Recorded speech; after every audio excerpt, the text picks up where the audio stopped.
Shalom. La paracha de cette semaine, c'est Haye Sarah, la vie de Sarah. De quoi parle-t-on?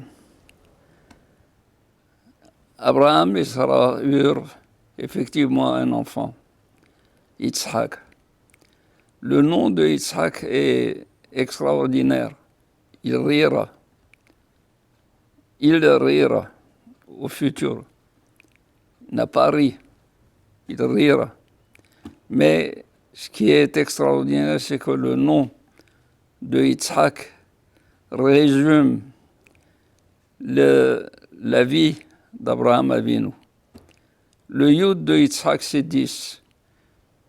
Abraham a passé 10 épreuves.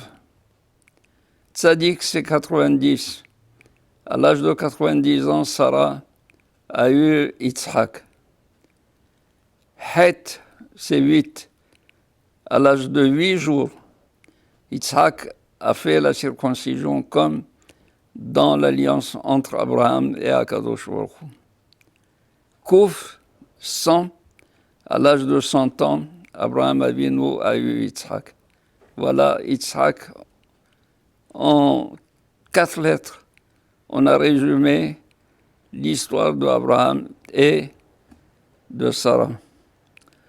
Mais le plus important, c'est que Abraham Avinu a fait une fête grandiose pour fêter la venue de Yitzhak dans ce monde. Et le Satan est rentré et monté auprès du Créateur et lui a dit, regarde, ce vieillard, tu lui as donné la possibilité d'avoir un enfant à l'âge de 100 ans. Il fait une fête à son fils.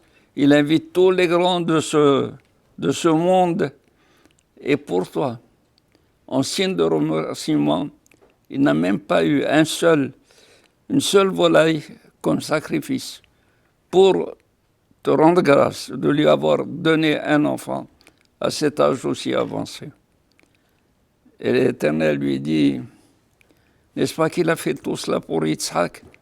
Eh bien, si je demande à Abraham de me sacrifier Yitzhak lui-même, il va le sacrifier. Et c'est de là qu'est partie l'épreuve du sacrifice d'Yitzhak. Cette épreuve est extraordinaire, où Abraham Avinu, même que l'Éternel n'a eu l'intention que de lui dire « monte-le ». Monte-le, ça veut dire fais-le monter sur l'autel. Et ceci symbolise le fait de l'avoir sacrifié. Une fois qu'il l'a monté, il lui a dit ne l'égorge pas. Atishlach yadecha, ne porte pas ta main sur lui. Mais Abraham lui dit mais pourquoi je suis venu? Je suis venu pour l'immoler, laisse-moi. Il dit Akadosh Baruch Hu, non, tu l'as monté, fais-le descendre. Et le Satan, non content d'avoir perdu en face de Yitzhak et en face de Abraham Avinu, son pari devant Akadosh Baruch Hu, il va chez Sarah Imenu. Et Sarah lui a dit, où est Abraham? Il dit, ton voyage. Où est Yitzhak? Il a été avec son père pour lui apprendre à faire comment faire les sacrifices. Et alors le Satan lui dit, ma fille, Abraham est parti égorger ton fils.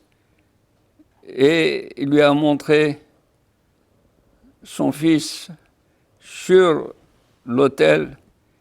Et il s'en est fallu de peu que Yitzhak soit égorgé, que l'âme de Sarah Imenu est partie et montée dans le ciel. Et c'est pour cela qu'on voit que Sarah est morte. Cette juxtaposition entre le récit du sacrifice et la mort de Sarah, c'est là où on voit, où les Hachamim, nos maîtres, ont vu la relation qu'il y a, c'est que le Satan a fait son travail destructeur en prenant la vie de Sarah Imenu. Sarah Imenu est morte à l'âge de 127 ans. Et les Hachamim disent Sarah. La vie de Sarah était de 100, de 20 et 7.